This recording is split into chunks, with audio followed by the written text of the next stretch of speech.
Education is preparation for reparations. Thank you. My name is Kwame Kweyamo, and I'm going to be your MC for today. I have to say, to be at the London conference 125 years later is a great honour, and I'd like to thank the organisers profoundly and profusely for facilitating this. So, could I ask Esther Nkosi, please, to come and greet this gathering today? Thank you. Can we give some love, please, to Sister Esther?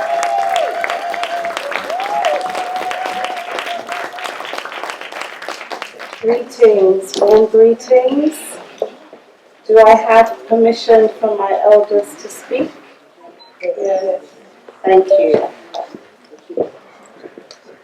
Distinguished guests, brothers and sisters, honourable ministers, your excellencies, family, friends.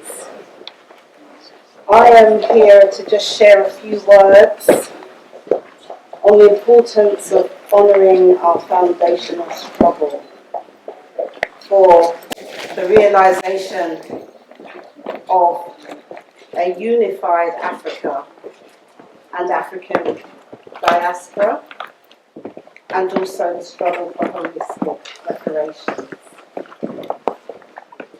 We gather today 125 years after the first Pan-African conference in this very city of London, not just to remember, but to reclaim the unfulfilled promises of our collective liberation, to reclaim the stolen dignity of generations, to reclaim the future that has been deferred but can never be denied.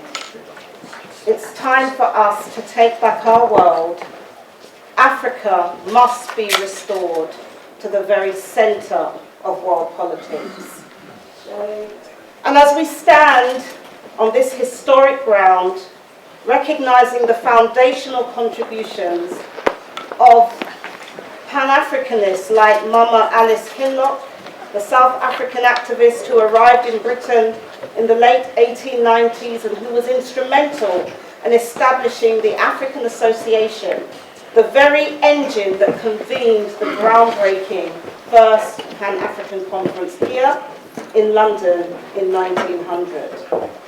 We assert that our presence today is more than about remembrance. Today, our presence is a powerful declaration. It's a declaration in recognition of the fact that we must shift our language. Reparations are not a request. They are a reckoning for the centuries of extraction, exploitation, and dehumanization that have marginalized Africa and her diaspora on the global stage. And in our shifting of the language and recognizing that reparations are a reckoning, we have to ask, what truly is owed? Well, nothing less than the restoration of our people's power, our dignity, and our central role in shaping the destiny of humanity. For some of us, this is about a repaired Africa that does not preserve the borders of the 1884-1885 Berlin Conference. An Africa which embodies Ma'at and Ubuntu, and we say Ma'at Ubuntu Man, as a Pan-African union of communities that embodies Ma'at and also Ubuntu, which we also recognize can only exist when our sacred struggle for repair catalyzes the world into forging an anti-imperialist, multipolar, pluriversal world of global justice that some of us Pan-Africanist reparationists call Ubuntu Dunia. That is what it means.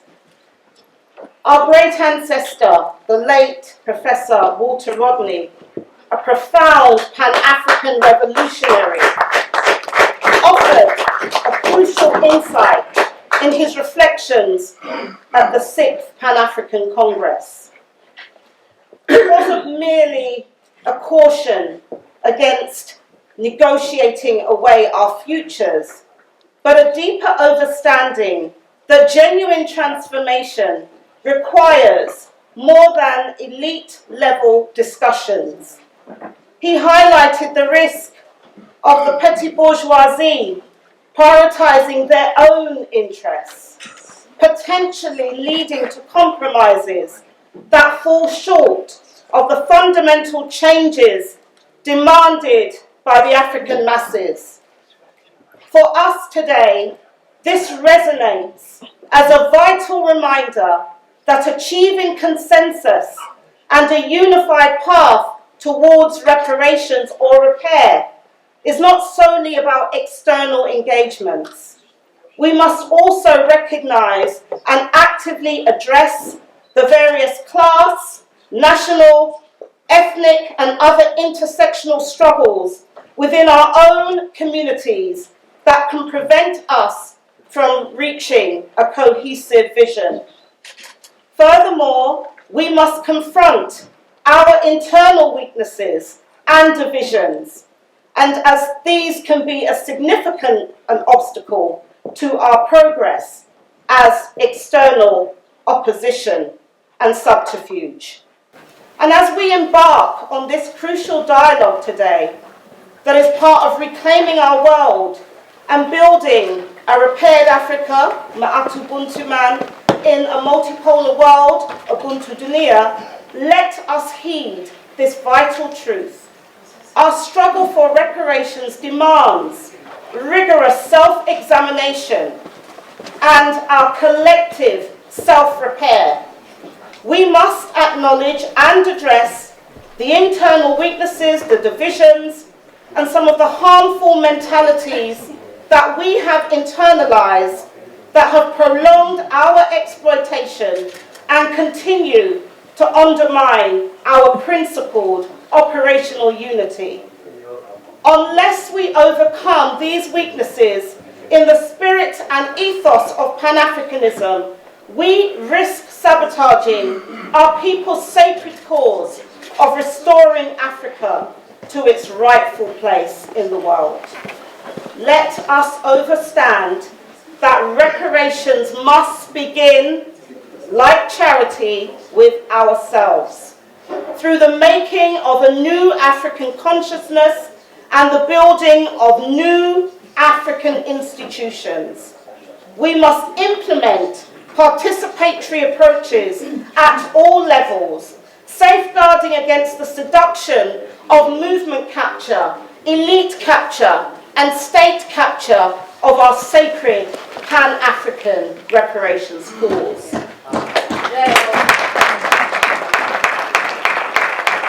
Our aim is clear: to ensure that the benefits of the reparations that we struggle for reach all African peoples across the continent and the diaspora of Africa, empowering us to reclaim our global agency and build that world, that post-reparations world order, rather than being diverted to a privileged few.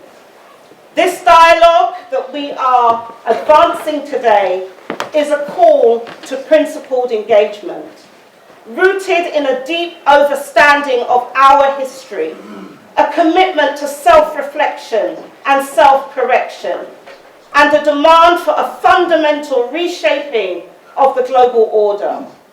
It is a reckoning with the past, yes, but also a reckoning with ourselves, so that the future we build through reparations, honouring the legacy of all our forebears, is one where a restored, borderless Africa, united with her diaspora, stands at the heart of a just and equitable, multipolar world. Boom. Let the work of reclaiming our world advance. Thank you.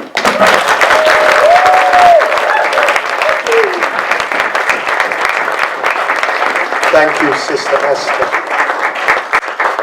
Stirring words right at the beginning of this historic meeting. Education is preparation for reparations.